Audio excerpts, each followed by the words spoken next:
Dans une vidéo, il se peut que vous souhaitiez réaliser une machine à sous, voyant comment procéder simplement dans Premiere Pro. Cet effet reproduit visuellement une machine à sous, simplifié à son extrême, ne se résumant qu'à ses particularités qui lui sont essentielles. Tout d'abord, il est important de savoir décomposer ces éléments vidéo afin de pouvoir reproduire leurs caractéristiques. Alors, une machine à sous, c'est quoi? C'est une série de rouleaux. Oui, je sais, je réduis une machine à sous à de simples rouleaux, mais ici on parle de l'effet machine à sous, pas de la machine elle-même bien entendu. Ces rouleaux disposent de figures qui défilent en boucle à grande vitesse, puis à plus basse vitesse, puis à vitesse nulle. Ok, nous allons donc réaliser premièrement le plan de notre rouleau, puis deuxièmement nous allons créer le mouvement circulaire du rouleau, et enfin rassembler les rouleaux et manipuler leur vitesse. Ne vous inquiétez pas, vous allez y arriver. Dans l'exemple que je vais reproduire pas à pas sous vos yeux, je vais reproduire une machine à sous à 3 rouleaux qui sont composés de 10 figures chacune, représentées par des chiffres de 0 à 9 comme nous l'avons vu précédemment. Le principe présenté est exactement le même, peu importe le nombre de rouleaux ou de figures choisies.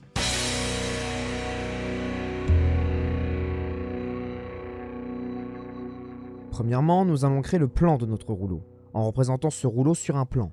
Si nous le découpons dans le sens de la largeur et que nous l'étalons sur une table, on obtient un rectangle. Ce rectangle sera la forme de notre séquence. Avant de faire notre séquence, il faut établir la taille d'une figure, puis les mettre les unes sous les autres. Dans mon cas, une figure aura une taille de 300 pixels de longueur et 200 pixels de hauteur. La taille de ma séquence sera donc de 300 pixels de largeur et 2000 pixels de hauteur. La séquence doit être verticale, bien entendu.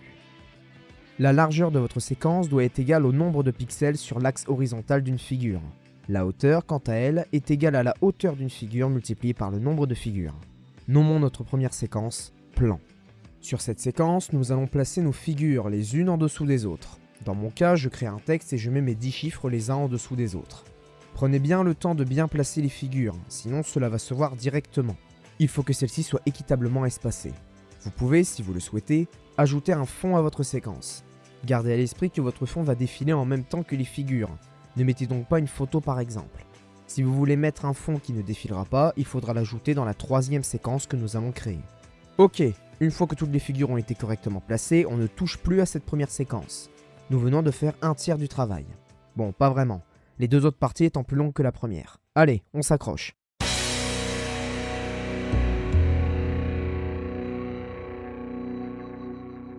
Deuxièmement, nous allons créer le mouvement circulaire des figures. Le problème est que nous ne sommes pas sur un rouleau.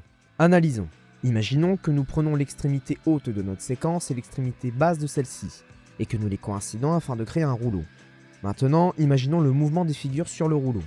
Celle-ci passe de l'extrémité haute à l'extrémité basse. Reproduisons cet effet dans Premiere. Dans mon cas, mes figures vont descendre, passant de l'extrémité basse à l'extrémité haute, mais rien ne vous empêche de faire le contraire. Créons une deuxième séquence, que nous allons appeler rouleau, qui a la même définition que la première. Importons la première séquence dans la deuxième. Vérifiez auparavant que cette icône soit activée. Maintenant, dans les options d'effet, nous allons réaliser un mouvement assez lent le long de l'axe vertical. Ça va nous aider pour après. Et encore, le mouvement que j'ai réalisé est encore un peu trop rapide, n'hésitez pas à le ralentir davantage. Pour faire le mouvement, placez une première clé n'importe où quand les figures n'apparaissent pas et sont au-dessus de votre séquence, ou en dessous si vous voulez qu'elles remontent. Replacez une image clé quelques secondes plus tard et mettez les figures en dessous de votre séquence, ou au-dessus si vous voulez qu'elles remontent. Maintenant, nos figures défilent. Cool, mais elles ne se répètent pas. Merde.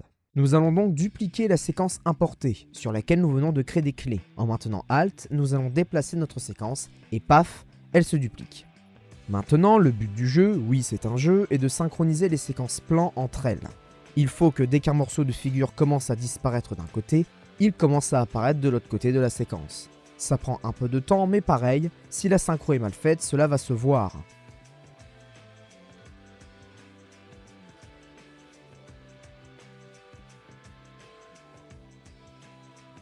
Une fois la première synchronisation faite, coupez la partie qui ne bouge pas au début, la partie qui ne bouge plus à la fin. Il ne vous reste plus que la partie qui bouge.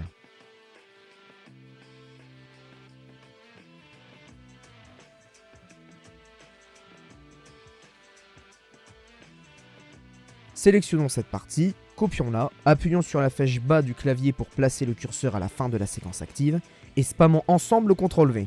Allez, tous ensemble. Après quelques copies, faites CTRL-A, CTRL-C et CTRL-V. Allez, c'est parti.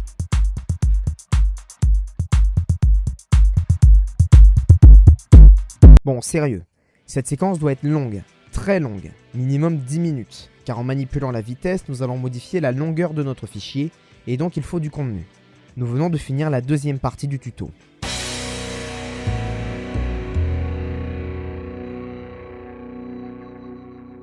Dernière partie du tuto. Cette dernière partie consiste à assembler les rouleaux, à faire varier leurs vitesses respectives et à donner de la profondeur aux rouleaux. Allez, créons une dernière séquence que nous allons appeler machine, qui a, cette fois-ci, la définition que vous souhaitez. Dans mon cas, je vais prendre une séquence 1080p30, tout ce qu'il y a de plus classique. Dans cette séquence, nous allons importer un premier rouleau.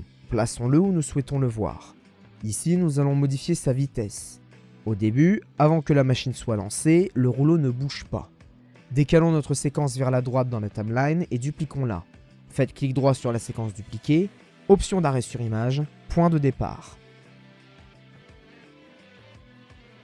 Maintenant, rapetissons la séquence immobile et mettons-la au début. Notre rouleau ne bouge plus.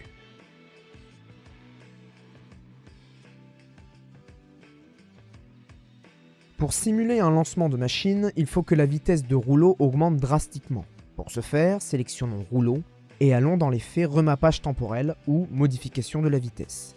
Si vous ne connaissez pas cet effet, je vous invite à regarder la vidéo sur le sujet via la fiche qui vient d'apparaître en haut à droite du lecteur ou dans la description. Au début de notre séquence rouleau, augmentons très rapidement la vitesse. Créons une image clé, déroulons le graphe.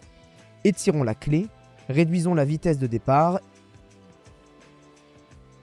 et augmentons la vitesse après la clé. Incroyable, ça commence à ressembler à quelque chose. Quelques secondes plus tard, il faut que la vitesse descende petit à petit, ou sinon votre machine à sous sera cassée et ne s'arrêtera jamais. C'est un concept, même principe. Une clé, que l'on étire plus longtemps cette fois-ci, autant de temps que vous le souhaitez, on réduit la vitesse à 100% après la clé, puis voilà. Le fait de finir la course à 100% de la vitesse permet de ne pas obtenir une séquence saccadée à la fin. C'est pour cela que la vitesse de défilement de base dans notre deuxième séquence est assez faible.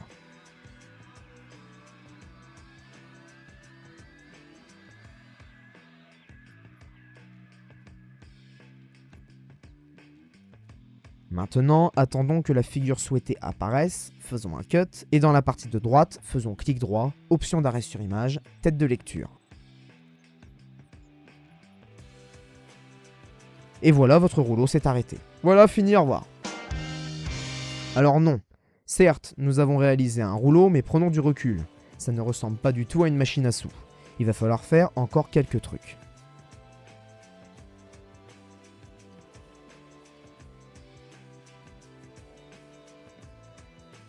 Prenons l'entièreté de la piste contenant notre rouleau et en maintenant Alt, dupliquons cette piste sur la deuxième et décalons-la de quelques images dans le temps.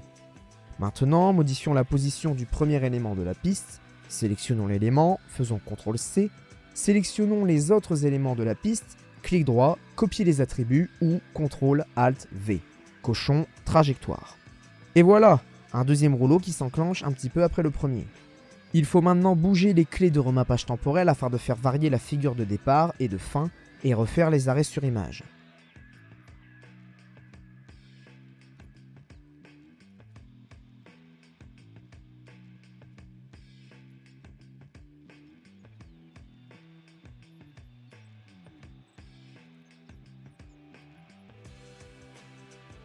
Répétons ces étapes autant de fois qu'il y a de rouleaux à afficher, dans mon cas plus qu'une fois et ce sera bon.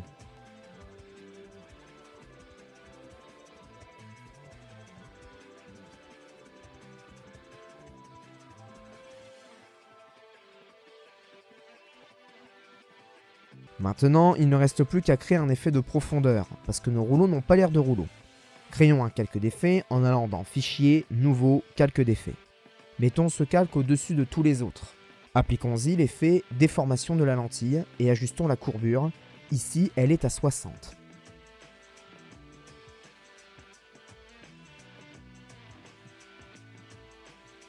Nous pouvons rajouter l'effet transformation ou modification à partir de la CC 2019 afin d'agrandir nos rouleaux.